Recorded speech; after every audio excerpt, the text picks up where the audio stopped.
ከእያንዳንዱ ጤናማ ሕፃን በስተጀርባ በቂ የተመጣጠነ ምግብ ያገኘች እናት አለች። እንኳን ወደ ማማ ሄልዝ ሄዱ በደህና መጡ። እኔ ኤፍሬም ነኝ። ዛሬ በሁሉም ኢትዮጵያዊ ቤት ውስጥ ስለሚገኝ አንድ ቀላል ምግብ እናወራለን። ነገር ግን ብዙዎቻችን በእርግዝና ወቅት ያለውን ከፍተኛ ጉልበትና ጥቅም ልብ አንለው። አንዲት ነፍሰ ጡር እናትን በዓይነ ሕሊናችሁ ተመልከቱ። ሁል ጊዜ የድካም ስሜት የሚጫጫናት፣ የሚዝላት፣ አንዳንዴም የሚያዞራት። ይህ ሁሉ የእርግዝናው ተፈጥሯዊ አካል ብቻ ይመስላታል። ይሄ ሁሉ ለአንድ በጣም አስፈላጊ ንጥረ ነገር እጥረት ምልክት ቢሆንስ? መፍትሄው ደግሞ እዚያው ማብሰያ ቤቷ ውስጥ በምስር ድስት ውስጥ ተደብቆ ቢገኝስ? ዛሬ የዚህን ተራ የሚመስል ግን ትልቅ ምግብ ድብቅ ኃይል አብረን እንገልጣለን። በእርግዝና ወቅት የአንዲት እናት አካል አስገራሚ ለውጦችን ያስተናግዳል። የደሟ መጠን ይጨምራል፣ ሰውነቷ ከወትሮ በበለጠ ጠንክሮ ይሰራል፣ ሕፃኑም ለሚያስፈልጉት ንጥረ ነገሮች ሙሉ በሙሉ በእናቱ ላይ ይተማመናል። ይህ ማለት ደግሞ እናቲቱ የሚከተሉትን ነገሮች በከፍተኛ መጠን ትፈልጋለች።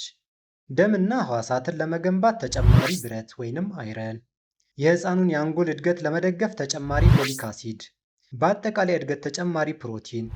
እነዚህ ንጥረ ነገሮች ካልተሟሉ ከባድ የጤና ችግሮች ሊከሰቱ ይችላሉ። እዚህ ጋር ነው እንግዲህ ምስር ከምግብነት ባለፈ ትልቅ ትርጉም የሚኖረው። ምስር በንጥረ ነገር የበለጸጉ ከሚባሉ ምግቦች መካከል ቀዳሚው ነው። ጥንካሬውን እስኪ በዝርዝር እንመልከት።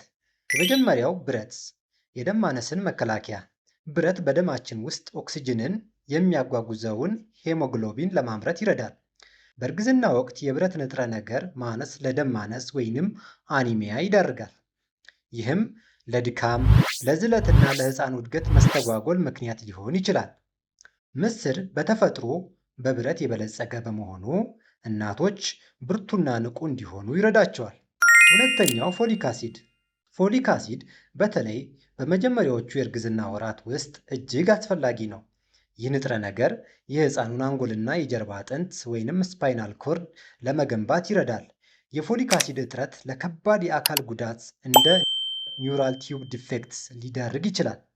ምስር ይህንን ወሳኝ ንጥረ ነገር በውስጡ ይዟል። ይህም ለሕፃኑ ጤናማ የሕይወት ጅማሮ ትልቅ ድጋፍ ይሰጣል። ሦስተኛው ፕሮቲን። ፕሮቲን የሕይወት መገንቢያ መሠረት ነው። የሕፃኑን ጡንቻዎች፣ ኅብረ ሕዋሳትና የሰውነት ክፍሎች ለመገንባት ይረዳል። ምስር ለማንኛውም ቤተሰብ በቀላሉ የሚገኝና ርካሽ የሆነ የእጽዋት ፕሮቲን ምንጭ ነው። አራተኛው ፋይበር። በእርግዝና ወቅት የምግብ አለመፈጨትና የሆድ ድርቀት በጣም የተለመዱ ችግሮች ናቸው። ምስር በፋይበር የበለጸገ በመሆኑ የምግብ መፈጨት ስርዓትን በማቃለል ለእናቲቱ የተሻለ ምቾት ይሰጣል። በሀገራችን ኢትዮጵያ ምስር በአብዛኛው በወጥ መልክ ተሰርቶ ከእንጀራ ጋር ይበላል። ይህ ውህደት ምስርና እንጀራ በእርግጥም በጣም ጠቃሚ ነው። ነገር ግን ከምስር የምናገኘውን ጥቅም ለማሳደግ እነዚህ ነጥቦች ልብ ይበሉ። ከቫይታሚን ሲ ጋር ያዋህዱት። እንደ ቲማቲም ወይም ሎሚ ካሉ ምግቦች ጋር አብሮ መመገብ በምስር ውስጥ የሚገኘውን ብረት ወይንም አይረን ሰውነታችን በቀላሉ እንዲመጠው ይረዳል። ሌላው ደግሞ ምግብ እንደበሉ ሻይ ወይም ቡና ይጠጡ። ከተመገቡ በኋላ ወዲያውኑ ሻይ ወይም ቡና መጠጣት ሰውነታችን የብረት ንጥረ ነገርን እንዳይመጥ እንቅፋት ይሆናል። በተጨማሪም በመደበኛነት ይመገቡ። ነገር ግን ምስርን የሌሎች የተመጣጠኑ ምግቦች አካል አድርገው ሊጠቀሙት ይገባል። ያስታውሱ፣ ማንኛውም አንድ አይነት ምግብ ብቻውን ለጤና በቂ ሊሆን አይችልም። ምስር እጅግ ጠቃሚ ቢሆንም በሕክምና ባለሙያ የሚሰጠን ምክር ፈጽሞ ሊተካ አይችልም። ነፍሰ ጡር እናቶች የሚከተሉትን ነጥቦች መዘንጋት የለባቸውም። በጤና ባለሙያ የሚታዘዙትን የብረትና የፎሊክ አሲድ እንክብሎችን መውሰድ ይቀጥሉ። መደበኛ የእርግዝና ክትትል ያድርጉ። ምስርን ጨምሮ የተለያዩ የተመጣጠኑ ምግቦችን ይመገቡ። እንዲሁም ለምግብ መፈጨት ምቾት እንዲሰጥ ምስርን በደንብ አብስሎ መመገብ አስፈላጊ ነው። እስኪ ስለዚህ ነገር አስቡት።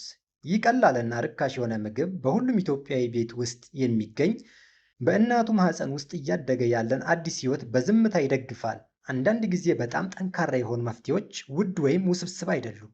ይልቁንም ቀድሞውኑ በዕለት ተዕለት ሕይወታችን ውስጥ አሉ። ምስር ከምግብነትም በላይ ነው። ለሕፃኑ እንክብካቤ፣ አቅምና ጥበቃ ነው። ይህ መረጃ ጠቃሚ ሆኖ ካገኙት ላይክ በማድረግ ለሌሎች እናቶችም እንዲደርስ ሼር ያድርጉት። እንዲሁም የማማ ሄልዝ ኤዱ ቤተሰብ ለመሆን ሰብስክራይብ ማድረጎን አይርሱ። ምክንያቱም ከእያንዳንዱ ጤናማ እናት በስተጀርባ ትክክለኛ እውቀት አለና። የዛሬውን ጤና ነክ ትምህርታችንን እዚህ ጋር አበቃን። በቀጣይ ደግሞ በሌላ የተሻለ የጤና ትምህርት እስከምንገናኝ በቸር ቆዩ። ቻው